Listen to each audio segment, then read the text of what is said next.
Y a propósito, el gobierno anunció 14 medidas para apoyar a las víctimas de los incendios forestales. Una de las iniciativas incluye la condonación de las multas por deudas morosas y la postergación del pago de las contribuciones.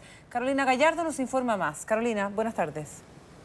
¿Cómo estás, Catalina? Muy buenas tardes. El propio ministro de Hacienda fue quien encabezó esta entrega de información, finalmente, para aquellas personas que pertenezcan, quiero decir, a estas zonas declaradas de catástrofe. Son algunas comunas de nuestro país y en todas ellas, entonces, rigen estas 14 medidas que tienen que ver básicamente con condonación de deudas, quizás suspensión en algunos casos. Se ha tomado en cuenta, por ejemplo, la posibilidad de otorgar créditos hipotecarios, créditos de consumo a largo plazo y con bajísimas tasas de interés. Bueno, de todo ello vamos a conversar a continuación con el tesorero general de la República, Hernán Frigolet, que también tienen por su cuenta, ¿no?, la entrega de sus propias medidas, que tienen que ver básicamente con aplazar un poco las deudas que hoy se tienen, especialmente quienes viven en estas zonas. Sí, bueno, buenas tardes, Catalina, nos conocemos hace tiempo. La Administración Tributaria, Servicio de Impuesto Interno y Tesorería han sido convocadas por el ministro para que coordinemos un plan de acción que permita llevar un cierto alivio tributario a las zonas declaradas de catástrofe. Desde el punto de vista de la Tesorería, todas las acciones de cobro están suspendidas hasta que aparezca una lista de los damnificados propiamente tal, y para ellos habrá condonaciones de los recargos legales hasta en un 100%.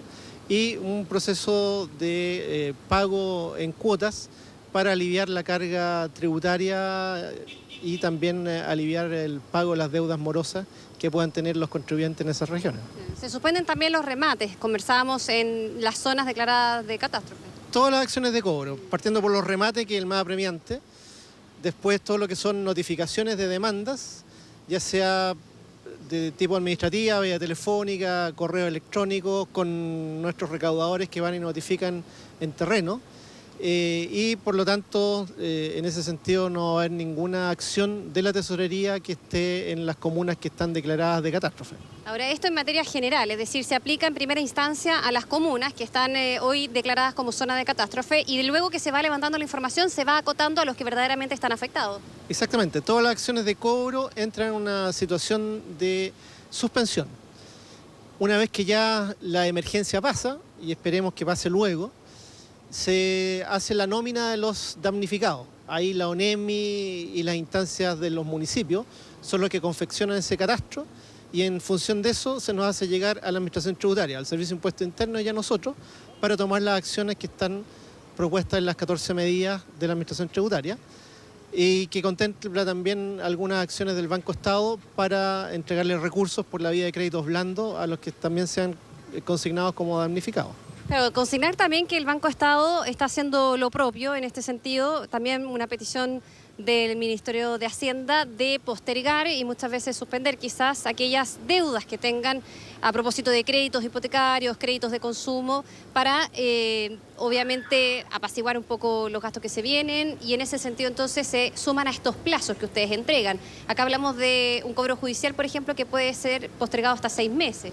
Sí, la primera medida es que la suspensión se hace por 6 meses, teniendo claro que es el mínimo tiempo que lleva levantar el catastro de los damnificados. Después se verá si se prorroga o si es suficiente con los 6 meses o no. En ese momento vamos a estar muy atentos a lo que se vaya generando como proceso de declaración de zonas de catástrofe, que como los focos no han terminado puede irse ampliando la zona. Tesorero, muy buenas tardes. Oiga, le quería preguntar respecto de las personas, por ejemplo, que tienen créditos hipotecarios o créditos de consumo o créditos también del INDAP, que han recibido ayuda estatal para sus emprendimientos en la zona. ¿Ellos eventualmente, al perder su capacidad productiva, tienen algún seguro que los cubra? Los créditos hipotecarios sí tienen seguro contra incendio y sismo. En general, los otros tipos de créditos de consumo es difícil porque son de contratación voluntaria. Correcto. Y no sé si lo habrán hecho. El Banco del Estado dio unas primeras medidas asociadas a postergar el pago de los dividendos o de las cuotas de los créditos de consumo hasta por 3 cuotas, esperando ahí ya tener claridad y poder ver caso a caso qué es lo que puede hacer el banco para ayudar a esos deudores.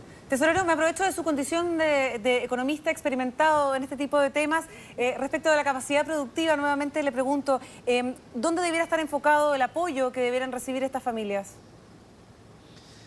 Bueno, yo creo que principalmente los que estén orientados al proceso productivo, ya sea forestal o de cultivo.